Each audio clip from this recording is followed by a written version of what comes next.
This is AeriesStories, stories for the quiet hours, when old places remember things that people don't.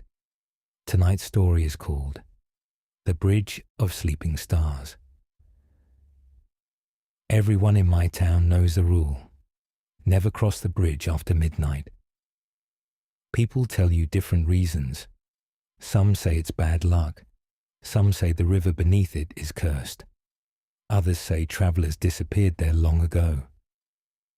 But nobody says the same thing twice. And when I was younger, I used to think that was strange. Not the stories, the people telling them.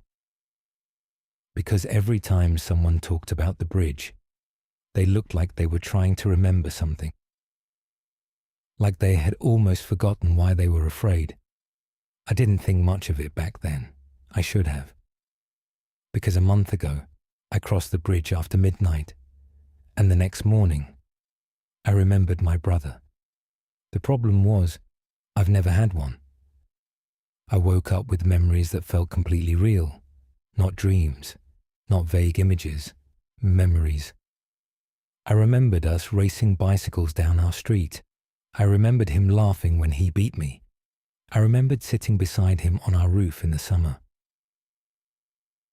Tiny things, the kind of things you can't invent. The sound of his shoes on wooden stairs, the scar on his left hand, the way he'd tap his fingers when he was nervous. I knew all of it. And I knew none of it had happened.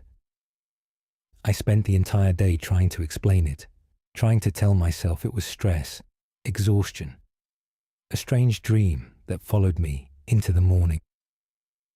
Until I found a photograph, not in some hidden box, not tucked away in storage. Right there, in my room, on my bookshelf, a picture of me, standing beside someone I had never seen before. Someone smiling with his arm around my shoulder. My brother. I stared at it for a long time, because I knew something impossible. I remembered taking the picture, but I also remembered never seeing it before. Days passed, and more memories came, not just of him, of other people, places, conversations. I remembered birthdays that never happened, long drives through towns I'd never visited, a dog named Jasper that I'd never owned. Every morning there was more, and every memory carried the same feeling. Not fear, not confusion. Loss. Like remembering people I'd been missing for a very long time. I finally went to the library. I don't know why. It just felt right.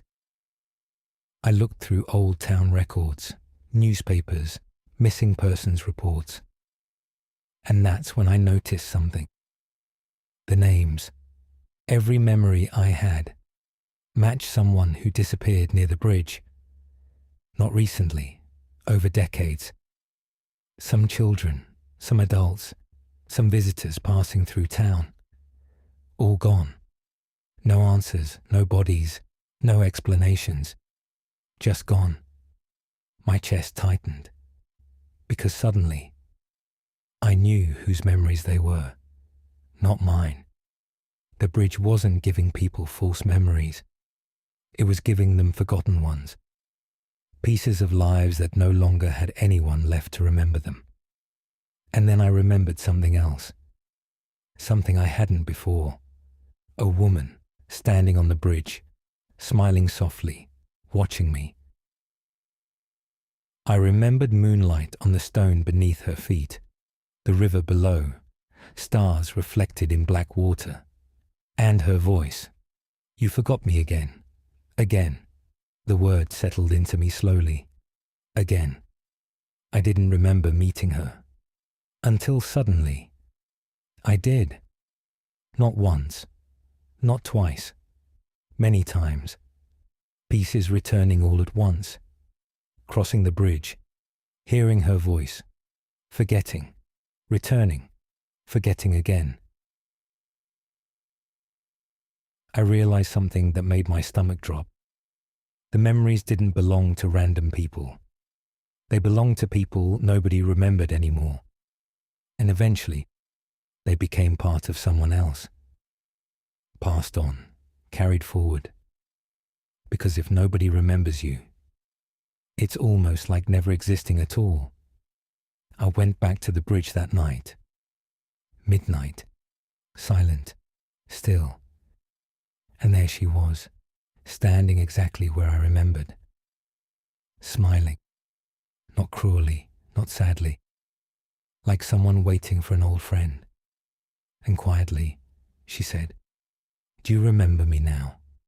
And for the first time, I did. Not her face, not her name, just the feeling of losing her. And somehow, that felt worse. This was AeriesStories. Some places don't take people away.